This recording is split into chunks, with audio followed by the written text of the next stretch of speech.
Explica esse aí, Rafinha. Esse daqui, nós precisamos tomar. Não consigo. Se tiver vazia, coloca só um pingo de água. Só um pingo de água? Mas também dessas duas partes aqui, então são elas que dão o apoio. Elas dão apoio? Deixa o dedo reto. Legal. Faz de novo para o rapazinho ali ver. O problema de gude é o seguinte. Mais uma vez. Quando a gente está no ensino médio, física basicamente, a gente aprende conceitos básicos sobre física.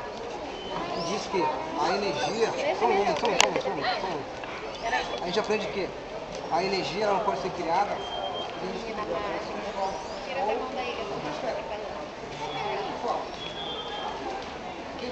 É fácil. É fácil? Te explicar. Como é que é? Me explica como é que faz. A pessoa tu bate no cinto, mas o dedo tem que estar assim. Olha. E se for sem o cinto, tu consegue? Eu ainda não tentei, vou tentar. Pega aí. Sem o cinto vai cair, porque não tem o contrapeso. Nós com o cinto. Depois que ela presa, a energia vai aqui. Deixa eu colocar mais pra cá, ó. Peraí, deixa eu ajeitar aqui pra ti. Mais pra cá. Como ela está nova, vai receber uma energia Estica o seu dedinho. inicial. Estica o dedinho. Pode ser com o outro dedinho.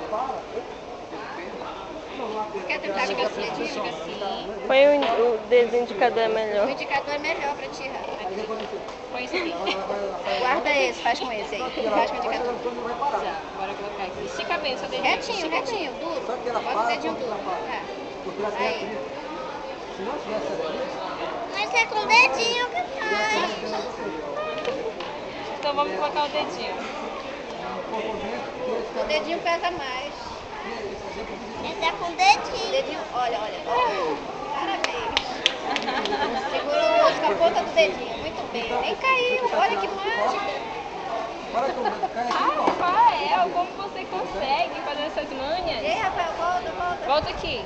Tu tá se mexendo muito rápido pra lá. Aí, tá numa posição boa agora. Deixa eu E dar não, um vem forte numa rápido, posição boa. para que o suor saia e isso não passa. Tu quer ir lá no microscópio, Rafael?